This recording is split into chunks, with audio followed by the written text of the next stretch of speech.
চোখ রাখবো পরবর্তী খবরে। দুর্গাপুরে মিষ্টির কারখানায় মর্মান্তিক দুর্ঘটনায় মৃত্যু হয়েছে দুই কারিগরের, এই খবর এখনো পর্যন্ত পাওয়া যাচ্ছে। আপনাদের জানিয়ে রাখবো, দুর্গাপুরে মিষ্টির কারখানায় মর্মান্তিক ঘটনা ঘটেছে এবং মৃত্যু হয়েছে দুই শ্রমিকের।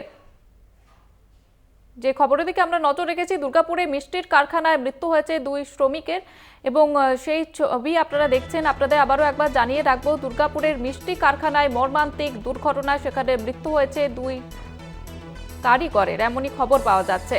কারখানায় অসুস্থ হয়ে মৃত্যু হয় দুই কারিগর এবং এই ঘটনায় চাঞ্চল্য ছড়িয়েছে এলাকায়। আপনাদের জানিয়ে রাখবো, দুর্গাপুরের মিষ্টির কারখানায় কিন্তু অসুস্থ হয়েছেন দুই কারিগর, মৃত্যু হয়েছে দুজনের এবং অসুস্থ হয়ে হাসপাতালে ভর্তি হয়েছেন আরও 6 জন।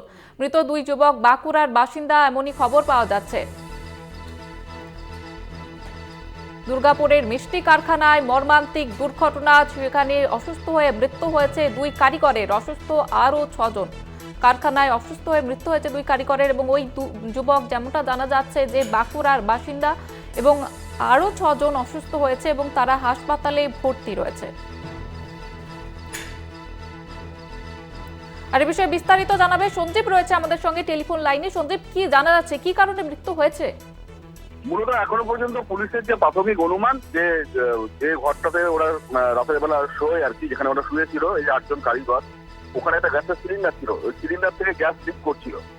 খুব সম্ভবত এখনো পোস্টমর্টম তো এখনো হয়নি, পোস্টমর্টমের জন্য পাঠানো হয়েছে, রিপোর্ট না এলে বলা যাবে না। তবে যা প্রাথমিকভাবে জানা যাচ্ছে, 8 জন কারিগর যে নিশ্চিত করে পেছনের ঘরে যেখানে ওরা প্রতিদিন শোয়, ওখানে বাসন কোসনের সাথে একটা গ্যাস সিলিন্ডারও রাখা থাকে। তবে পুলিশ যখন ঘরে ঢোকে তখন গ্যাসের গন্ধ পায়, তখন দেখে যে গ্যাস সিলিন্ডার থেকে গ্যাস লিক করছে। এই গ্যাস লিকের কারণেই কিন্তু এরা সকালে অজ্ঞান হয়ে যায়। তারপরে এদেরকে আইকিউসিটি হাসপাতালে নিয়ে যায় এবং সেখানে বাঁকুড়ার 2 জন কারিগরের মৃত্যু হয়।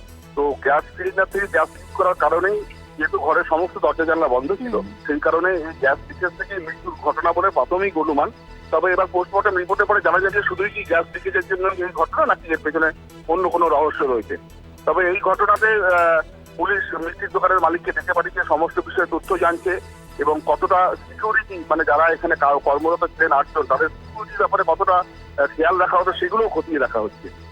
ধন্যবাদ সঞ্জীব।